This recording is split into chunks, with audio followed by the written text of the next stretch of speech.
ओम नमो भगवते वासुदेवाय। आप सभी भक्तों को श्रावण पुत्रदा एकादशी की ढेर सारी शुभकामनाएं। भगवान विष्णु, माता लक्ष्मी, एकादशी माता आप सभी भक्तों की सभी मनोकामना को पूर्ण करें। भक्तों, एकादशी माता की पूजा भगवान विष्णु जी की कृपा प्राप्त करने के लिए की जाती है। एकादशी, जिसे 11 भी कहा जाता है, यह महीने में 2 बार आता है। एक पूर्णिमा की 11 दिन बाद और दूसरा अमावस्या के 11 दिन बाद। भक्तों, जो भक्त एकादशी का व्रत करके इन कथाओं को श्रद्धा पूर्वक सुनता है, उस भक्त के सभी पापों से मुक्ति मिलती है, मोक्ष की प्राप्ति होती है। इसलिए भक्त एकादशी के दिन भगवान विष्णु और एकादशी माता की पूजा करते हैं और व्रत रखते हैं ताकि उनकी कृपा प्राप्त हो सके और उनके जीवन में सुख समृद्धि आए। तो आइए अपने जीवन की मंगल कामना को करते हुए आज की इस दिव्य कथा का श्रवण करें। प्रेम से बोलिए एकादशी माता की जय। प्राचीन समय की बात है। सतयुग में मुर नामक दानव रहता था। वह बड़ा ही अद्भुत, अत्यंत रौद्र तथा संपूर्ण देवताओं के लिए भयंकर था। उस काल रूपधारी दुरात्मा महासुर ने इंद्र को भी जीत लिया था। संपूर्ण देवता उससे परास्त होकर स्वर्ग से निकाले जा चुके थे और शंकित तथा भयभीत होकर पृथ्वी पर विचरा करते थे। एक दिन सब देवता महादेव जी के पास गए। वहां इंद्र ने भगवान शिव के आगे सारा हाल कह सुनाया। इंद्र बोले, महेश्वर, ये देवता स्वर्ग लोक से निकाले जाने के बाद पृथ्वी पर विचर रहे हैं। मनुष्यों के बीच रहना इन्हें शोभा नहीं देता। देव, कोई उपाय बतलाइए। देवता किसका सहारा ले? महादेव जी ने कहा, देवराज, जहां सबको शरण देने वाले, सबकी रक्षा में तत्पर रहने वाले जगत के स्वामी भगवान गरुड़ ध्वज विराजमान है, वहां जाओ। वे तुम लोगों की रक्षा करेंगे। महादेव जी की यह बात सुनकर परम बुद्धिमान देवराज इंद्र संपूर्ण देवताओं के साथ क्षीर सागर में गए, जहां भगवान गदाधर सो रहे थे। इंद्र ने हाथ जोड़कर उनकी स्तुति की। इंद्र बोले, देवेश्वर, आपको नमस्कार है। आप ही पति, आप ही मति, आप ही कर्ता और आप ही कारण हैं। आप ही सब लोगों के माता और आप ही इस जगत के पिता हैं। देवता और दानव दोनों ही आपकी वंदना करते हैं। पुंडरीकाक्ष, आप दैत्यों के शत्रु हैं। मधुसूदन, हम लोगों की रक्षा कीजिए। प्रभो जगन्नाथ, अत्यंत उग्र स्वभाव वाले महाबली मूर नामक दैत्य ने इन संपूर्ण देवताओं को जीतकर स्वर्ग से बाहर निकाल दिया है। भगवान देवेश्वर, शरणागत वत्सल देवता भयभीत होकर आपकी शरण में आए हैं। दानवों का विनाश करने वाले कमल नयन भक्त वत्सल देवेश्वर जनार्दन, हमारी रक्षा कीजिए, रक्षा कीजिए। भगवान शरण में आए हुए देवताओं की सहायता कीजिए। इंद्र की बात सुनकर भगवान विष्णु बोले, देवराज, यह दानव कैसा है, उसका रूप और बल कैसा है तथा उस दुष्ट के रहने का स्थान कहाँ है? इंद्र बोले, देवेश्वर, पूर्व काल में ब्रह्मा जी के वंश में तालजंग नामक एक महान असुर उत्पन्न हुआ था, जो अत्यंत भयंकर था। उसका पुत्र मूर दानव के नाम से विख्यात है। वह भी अत्यंत उत्कट, महापराक्रमी और देवताओं के लिए भयंकर है। चंद्रावती नाम से प्रसिद्ध एक नगरी है, उसी में स्थान बनाकर वह निवास करता है। उस दैत्य ने समस्त देवताओं को परास्त करके उन्हें स्वर्ग लोक से बाहर कर दिया है। उसने एक दूसरे ही इंद्र को स्वर्ग के सिंहासन पर बैठाया है। अग्नि, चंद्रमा, सूर्य, वायु तथा वरुण भी उसने दूसरे ही बनाए हैं। जनार्दन, मैं सच्ची बात बता रहा हूँ, उसने सब कोई दूसरे ही कर लिए हैं। देवताओं को तो उसने उनके प्रत्येक स्थान से वंचित कर दिया है। इंद्र की यह बात सुनकर भगवान जनार्दन को बड़ा क्रोध आया। उन्होंने देवताओं को साथ लेकर चंद्रावती नगर में प्रवेश किया। भगवान गदाधर ने देखा कि दैत्यराज बारंबार गर्जना कर रहा है और उससे परास्त होकर संपूर्ण देवता दसों दिशाओं में भाग रहे हैं। अब वह दानव भगवान विष्णु को देखकर बोला, खड़ा रहा, खड़ा रहा। उसकी यह ललकार सुनकर भगवान के नेत्र क्रोध से लाल हो गए। वे बोले, अरे दुराचारी दानव, मेरी इन भुजाओं को देख। यह कहकर श्री विष्णु ने अपने दिव्य बाणों से सामने आए हुए दुष्ट दानव को मारना आरंभ किया। दानव भय से विहल हो उठे। पांडुनंदन, तत्पश्चात श्री विष्णु ने दैत्य सेना पर चक्र का प्रहार किया। उससे छिन्न भिन्न होकर सैकड़ों योद्धा मौत के मुख में चले गए। इसके बाद भगवान मधुसूदन बद्री का आश्रम को चले गए। वहां सिंहावती नाम की गुफा थी जो 12 योजन लंबी थी। उस गुफा में एक ही दरवाजा था। भगवान विष्णु उसी में सो गए। वह दानव मूर भगवान को मार डालने के उद्योग में उनके पीछे पीछे तो लगा ही था। अतः उसने भी उसी गुफा में प्रवेश किया। वहां भगवान को सोते देख उसे बड़ा हर्ष हुआ। उसने सोचा, यह दानों को भय देने वाला देवता है, अतः निसंदेह इसे मार डालूंगा। दानव के इस प्रकार विचार करते ही भगवान विष्णु के शरीर से एक कन्या प्रकट हुई, जो बड़ी ही रूपवती, सौभाग्यशालिनी तथा दिव्य अस्त्र शस्त्रों से सुसज्जित थी। वह भगवान के तेज के अंश से उत्पन्न हुई थी।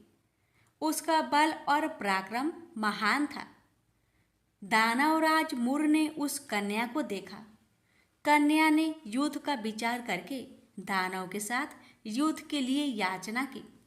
युद्ध छिड़ गया। कन्या सब प्रकार की युद्ध कला में निपुण थी। वह मोर नामक महान असुर उसके हुक्कार मात्रा से राख का ढेर हो गया। दानव के मारे जाने पर भगवान जाग उठे। उन्होंने दानव को धरती पर इस प्रकार निष्प्राण पड़ा देखकर कन्या से पूछा, मेरा यह शत्रु अत्यंत उग्र और भयंकर था, किसने इसका वध किया है? कन्या बोली, स्वामिन, आपके ही प्रसाद से मैंने इस महादैत्य का वध किया है। श्री भगवान ने कहा, कल्याणी, तुम्हारे इस कर्म से तीनों लोकों के मुनि और देवता आनंदित हुए हैं। अतः तुम्हारे मन में जैसी इच्छा हो उसके अनुसार मुझसे कोई वर मांग लो। देव दुर्लभ होने पर भी वह वर मैं तुम्हें दूंगा, इसमें तनिक भी संदेह नहीं है। वह कन्या साक्षात एकादशी ही थी। उसने कहा, प्रभु, यदि आप प्रसन्न हैं तो मैं आपकी कृपा से सब तीर्थों में प्रधान, समस्त विघ्नों का नाश करने वाली तथा सब प्रकार की सिद्धि देने वाली देवी हूँ। जनार्दन, जो लोग आप में भक्ति रखते हुए मेरे दिन को उपवास करेंगे उन्हें सब प्रकार की सिद्धि प्राप्त हो। माधव, जो लोग उपवास, नक्त भोजन अथवा एक भुक्त करके मेरे व्रत का पालन करें उन्हें आप धन, धर्म और मोक्ष प्रदान कीजिए। श्री विष्णु बोले, कल्याणी, तुम जो कुछ कहती हो वह सब पूर्ण होगा। प्रेम से बोलिए, एकादशी माता की जय। एक लड़का सूट बूट पहनकर अपने ससुराल पत्नी को लेने जा रहा था। रास्ते में एक गाय कीचड़ में फंसी हुई थी। वह लड़के से कहने लगी कि बेटा, मैं कीचड़ में फंसी हूँ, मुझे हाथ देकर बाहर निकालो। वह कहने लगा, नहीं नहीं, यदि मैं कीचड़ में हाथ डालूंगा तो मेरे कपड़े गंदे हो जाएंगे। मुझे तो अपनी पत्नी को लेने ससुराल जाना है। वह गाय क्रोधित होकर श्राप देती है, अच्छा तुम ससुराल जाओ, तुम वहां पर नहाओगे तो आधा गधा और खाना खाओगे तो पूरा गधा बनोगे। वह ससुराल पहुंच जाता है और उसके साले कहते हैं कि जीजा जी आप नहा धोकर खाना खा लो। तब वह कहता है कि मैं नहीं नहाऊंगा। तब वह कहते हैं ठीक है आप खाना खा लो। तब वह खाने से भी इनकार कर देता है। सब परेशान हो जाते हैं, जीजा ऐसा क्यों कर रहे हैं, ना तो नहा रहे हैं ना ही खाना खा रहे हैं। तब उसकी पत्नी कहती है कि आप क्यों नहीं नहाते या खाते हो। तब वह लड़का गाय की बात अपनी पत्नी से बताता है और कहता है कि मुझे गाय ने श्राप दिया है कि नहाऊंगा तो आधा गधा व खाऊंगा तो पूरा गधा बन जाऊंगा। तब पत्नी कहती है कि कोई बात नहीं, आप नहा लीजिए व कुछ खा लीजिए, मैं वचन देती हूँ कि मैं आपका साथ दूंगी। तब वह लड़का अपनी पत्नी की बात सुनकर नहाने के लिए तैयार हो जाता है और खाने बैठता है तो पूरा गधा बन जाता है।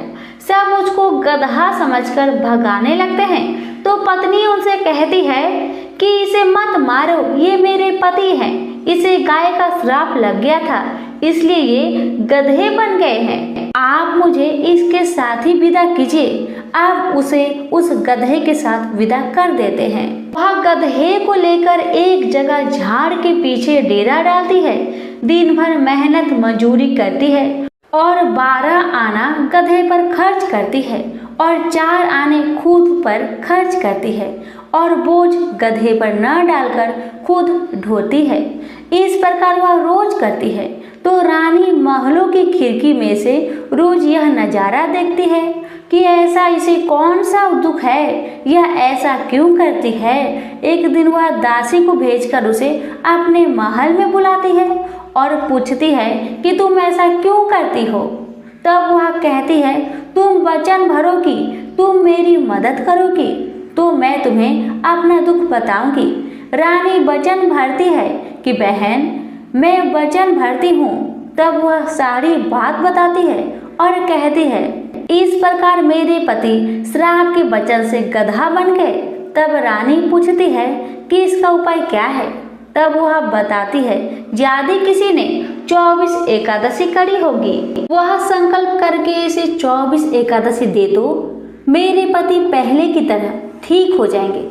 तब राज्य में ऐलान किया जाता है कि 24 एकादशी जिसने भी की हो वह राज दरबार में आए।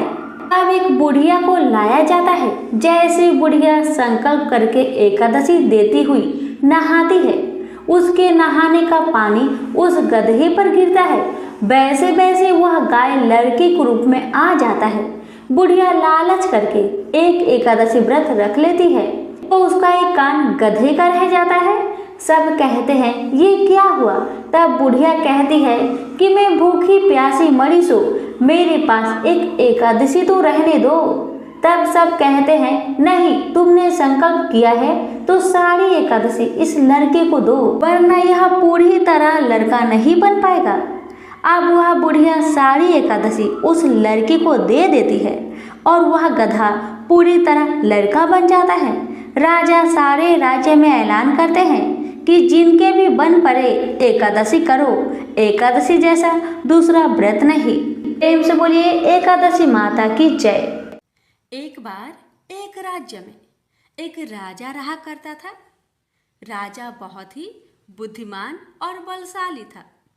राजा सदैव अपनी प्रजा का बहुत अच्छे से ध्यान रखता था। प्रजा भी अपने राजा को बहुत पसंद करते थे। राजा की 2 बेटियां थी।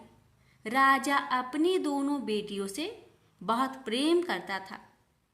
राजा की छोटी बेटी देखने में बहुत सुंदर और आकर्षण थी और राजा की बड़ी छोटी बेटी के मुकाबले थोड़ा कम सुंदर थी।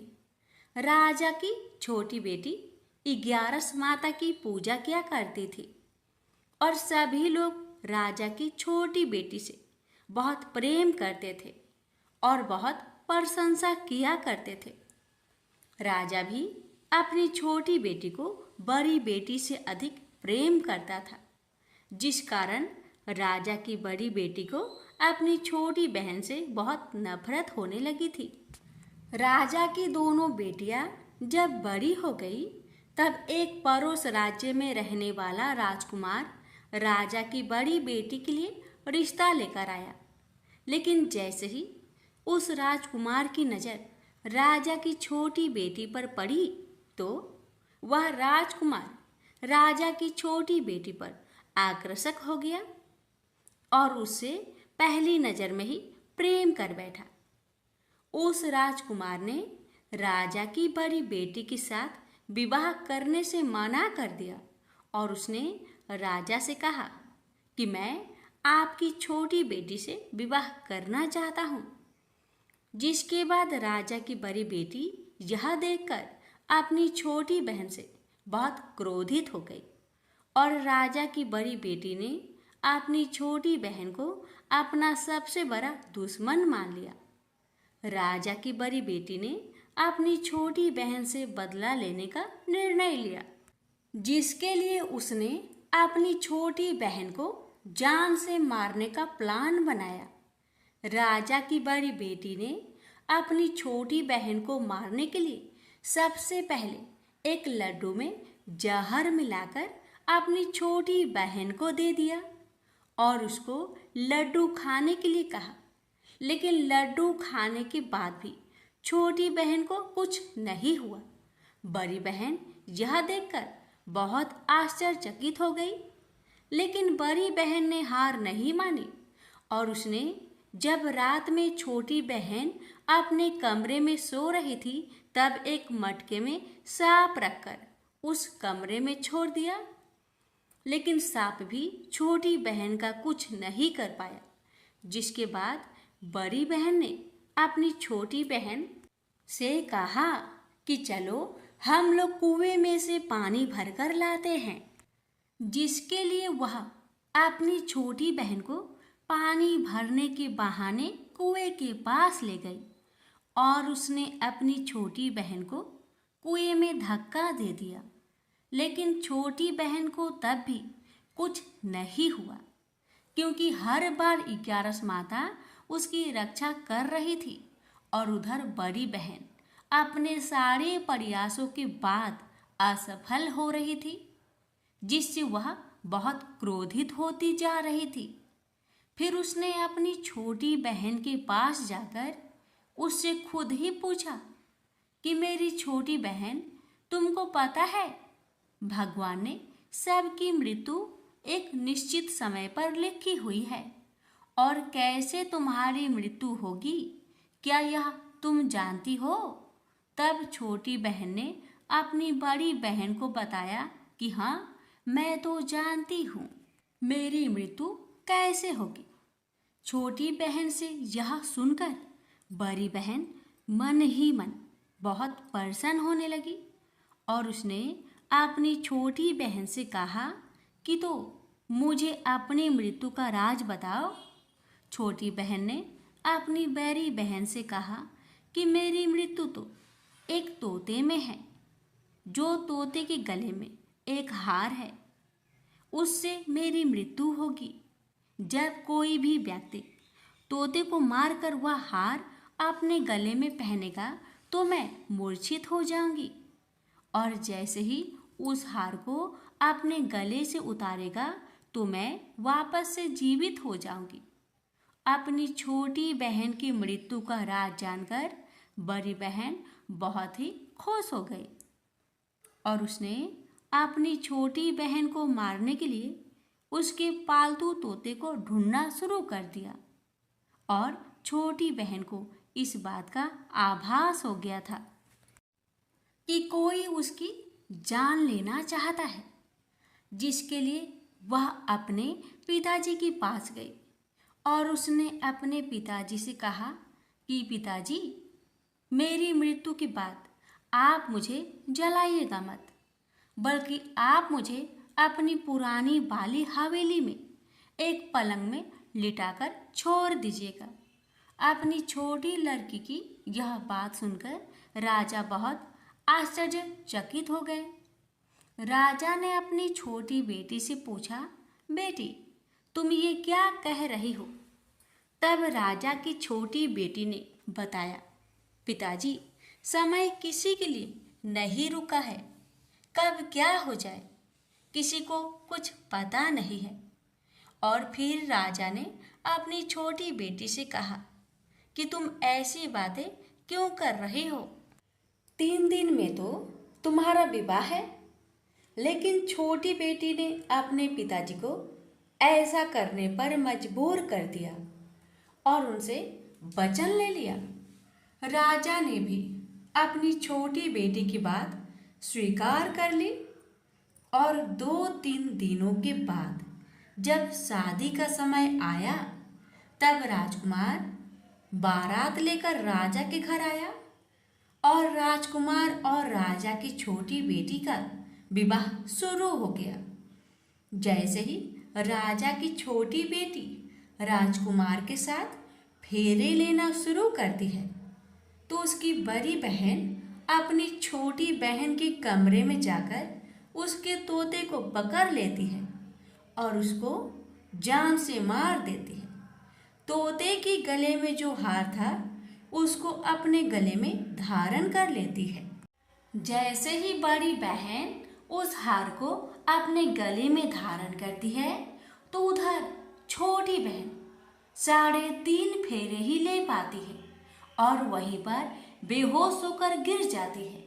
जिसके बाद राजा ने बड़े बड़े दर्द हकीमों को बुलाया और अपनी छोटी बेटी का इलाज करने के लिए कहा।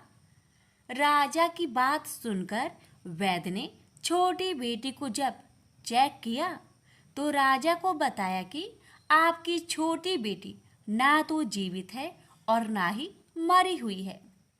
यह मैं ऐसा पहली बार देख रहा हूँ। राजा ने वैद्य और हकीम को यह बात बाहर बताने से मना कर दिया और उनको कहा कि अगर तुमने यह बात किसी को बाहर बताई तो हम तुम्हें फांसी दे देंगे। राजा ने अपनी छोटी बेटी को पुराने महल में ले जाकर एक पलंग में लिटा दिया और वहां पर कुछ सैनिक को तैनात कर दिया।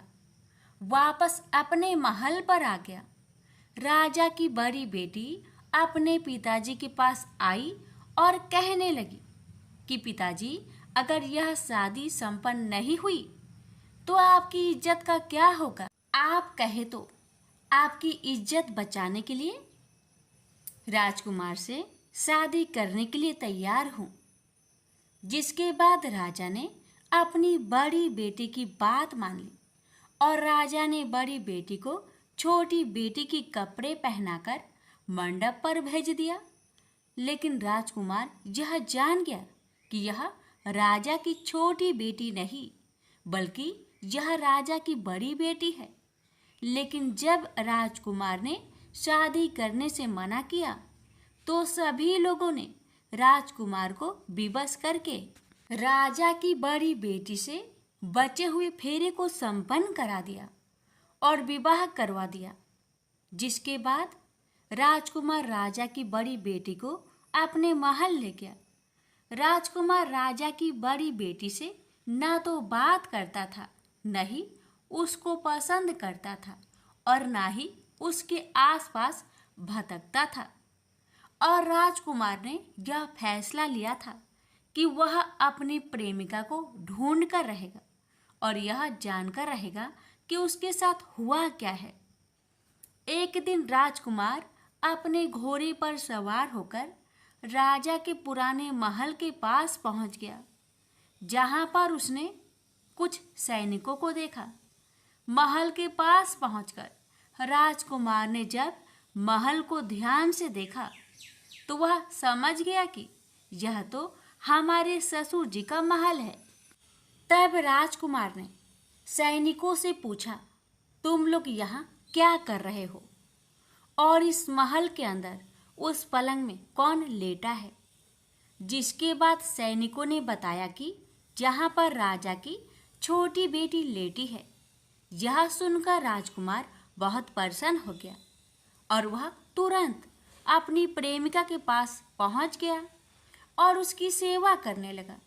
जैसे ही रात हुई तो राजा की छोटी बेटी उठकर खड़ी हो गई।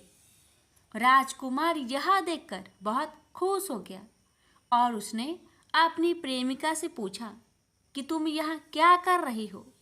तुम मेरे साथ मेरे घर चलो। राजा की छोटी बेटी ने राजकुमार को सारी बातें बता दी कि मेरी जान एक तोते में बसी थी और मैंने यह बात सिर्फ अपनी बड़ी बहन को बताया था और मुझे पता है कि उसने ही मुझे मारने का प्रयास की है। उसके पास एक हार है जिसको वह सुबह पहन लेती है और रात को उतार देती है। जब तक वह हार को पहने रहती है तब तक मैं मूर्छित रहती हूँ और जैसे ही वह हार को उतार देती है तो मैं जीवित हो जाती हूँ और जब तक मेरी बड़ी बहन के पास वह हार है तब तक मैं ऐसे ही जीवित और मूर्छित होती रहूँगी। अगर मेरी बड़ी बहन के पास जो हार है वह मेरे हाथ में लग जाए तो मैं हमेशा के लिए जीवित हो जाऊंगी। राजकुमार यह बात सुनकर राजा की छोटी बेटी के पास रहने का निर्णय ले लिया और अपने बचे हुए सारे फेरे उस पलंग में लेटी राजकुमार की छोटी बेटी के साथ ले लिया और अपना विवाह पूर्ण कर लिया और वहीं पर ही रहने लगा। देखते ही देखते कुछ समय में राजा की छोटी बेटी और राजकुमार की पत्नी पेट से हो गई। एक दिन राजकुमार को किसी काम से बाहर जाना पड़ा। तब छोटी बहन के पेट में बहुत तेज दर्द होने लगा, जिसके बाद उसने 11 माता का आह्वान किया। जिसके बाद वहाँ पर 11 माता प्रकट हुई और उन्होंने अपनी भक्तों के दर्द को दूर किया और एक पुत्र की प्राप्ति करवाई। और वहीं पर अचानक से राजकुमार भी आ गया। राजकुमार ने 11 माता को देखा तो वह आश्चर्यचकित हो गया और उसने तुरंत माता को प्रणाम किया और 11 माता ने राजकुमार से कहा कि जब तुम्हारा बेटा 5 वर्ष का हो जाए तो तुम अपनी पत्नी का हार आकर इसके गले में डाल देना। और देखते ही देखते राजकुमार और राजा की छोटी बेटी का पुत्र 5 वर्ष का हो जाता है। तो राजकुमार अपने बेटे से कहता है कि बेटा, मैं कुछ काम से बाहर जा रहा हूँ, तुम अपनी माता का ध्यान रखना। और वहाँ से चला जाता है। राजा को बाहर निकलता देख बड़ी बहन के सैनिक देख लेते हैं और बड़ी बहन को जाकर सारी बातें बता देते हैं। जिसके बाद बड़ी बहन अपनी छोटी बहन के पुत्र को वहाँ से उठवा लेती है और उसको मरवा देती है। छोटी बेटी के पुत्र को 2 टुकड़े करवा देती है। पहला टुकड़ा चक्की के पास छुपा देती है और दूसरा टुकड़ा अपनी पलंग के नीचे रख देती है। अब 11 माता भिखारी का रूप लेकर आती हैं। एक भिखारी का रूप रखकर बड़ी बहन के पास चली जाती है। जिसके बाद वहाँ पर भिक्षा मांगने लगती है। बड़ी बहन अपने नौकरों से कहती है कि जाकर भिक्षा दे दो, लेकिन जैसे ही नौकर 11 माता को भिक्षा देने के लिए जाते हैं तो माता उन्हें मना कर देती है और कहती है कि मैं तुम्हारी महारानी से ही भिक्षा लूँगी। जिसके बाद बड़ी बहन स्वयं ही भिक्षा देने के लिए माता के पास आती है। तब माता एक बिल्ली का रूप लेकर उसके कमरे में चली जाती है और वहाँ पर छोटी बेटे के पुत्र को 2 टुकड़ों को आपस में जोड़ देती है और उसे जीवित कर देती है और उसे वहां से ले जाती है। राजकुमार अपने बेटे को लेकर अपनी पत्नी के पास जाता है और उससे कहता है कि तुम इसका ध्यान रखना। अगर तुम इस बच्चे को अच्छे से ध्यान रखोगी तो मैं तुमसे बात करूँगा। एक दिन राजकुमार अपने बच्चे से कहता है कि तुम मम्मी से उनके गले का हार मांग लो। जिसके बाद राजकुमार का लड़का अपनी मम्मी के पास जाता है और कहता है कि मम्मी, मुझे तुम्हारा हार चाहिए जो तुमने गले में पहन रखा है। यह सुनकर पहले तो बड़ी बहन बहुत क्रोधित होती है, पर उसको यह याद आता है कि राजकुमार ने कहा था कि अगर मैं इस बच्चे का ध्यान अच्छे से रखूंगी तो वह मुझसे बात करेंगे, जिसके कारण वह हार को उस बच्चे को दे देती है और वह तुरंत हार ले जाकर अपने पिताजी को दे देता है। और तभी राजकुमार अपने बेटे को लेकर वहाँ से जाने लगता है और अपनी पत्नी से कहता है कि तुम हमारे लिए खाना बनाकर रखना, मैं शाम को आकर तुम्हारे साथ खाऊंगा। और वह अपने बेटे को लेकर वहाँ से चला जाता है। जिसके बाद वह राजा के पास जाता है और उसको सारी बातें बता देता है। राजा अपनी बड़ी बेटी की यह करतूत सुनकर बहुत क्रोधित होते हैं और अपनी परवरिश पर ही दोष देने लगते हैं और राजकुमार को अपनी छोटी बेटी के साथ रहने के लिए आदेश देते हैं। 11 माता ने जैसी कृपा छोटी बेटी पर की, वैसी ही कृपा अपने सभी भक्तों पर करना, हर कष्टों को दूर करना। प्रेम से बोलिए एकादशी माता की जय। इस कथा को हर एकादशी व्रत कथा के साथ जरूर सुनना चाहिए। इससे लक्ष्मी नारायण एकादशी माता की विशेष कृपा प्राप्त होती है। प्रेम से बोलिए लक्ष्मी नारायण की जय, एकादशी माता की जय। ओम जय एकादशी, जय एकादशी, जय एकादशी माता। विष्णु पूजा व्रत को धारण कर शक्ति मुक्ति पाता। ओम जय एकादशी माता, तेरे नाम गिनाऊं देवी, भक्ति प्रदान करने। गण गौरव की देनी माता, शास्त्रों में बरनी। ओम जय एकादशी माता, मार्गशीर्ष के कृष्णा पक्ष की उत्पन्न विश्वातारिणी जन्मी, शुक्ल पक्ष में हुई मोक्षदा मुक्तिदाता बनाई। ओम जय एकादशी माता, पौष के कृष्णा पक्ष की सफला नामक है, शुक्ल पक्ष में होए पुत्र दा आनंद अधिक रहे। ओम जय एकादशी माता, नाम सटटिला माघ मास में कृष्ण पक्ष आवे, शुक्ल पक्ष में जया कहावे, विजय सदा पावे। ओम जय एकादशी माता, विजया फाल्गुन कृष्ण पक्ष में शुक्ल आमल की, पाप मोचनी कृष्ण पक्ष में चैत्र महाबली की। ओम जय एकादशी माता, चैत्र शुक्ल में नाम कामदा धन देने वाली, नाम बरुथनी कृष्ण पक्ष में वैशाख महावाली। ओम जय एकादशी माता, शुक्ल पक्ष में होई मोहिनी, अपरा ज्येष्ठ कृष्ण पक्षी, नाम निर्जला सब सुख करने कृष्ण पक्ष रखी।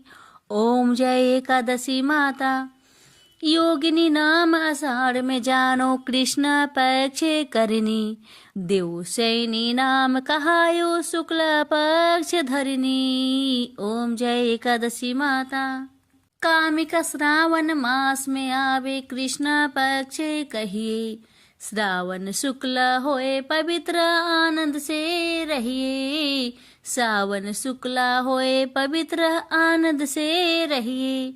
ओम जय एकादशी माता, जा भाद्रपदे कृष्ण पक्ष की परिवर्तनी शुक्ला, इंद्रा आश्विन कृष्ण पक्ष में व्रत से भाव सागर निकला। ओम जय एकादशी माता।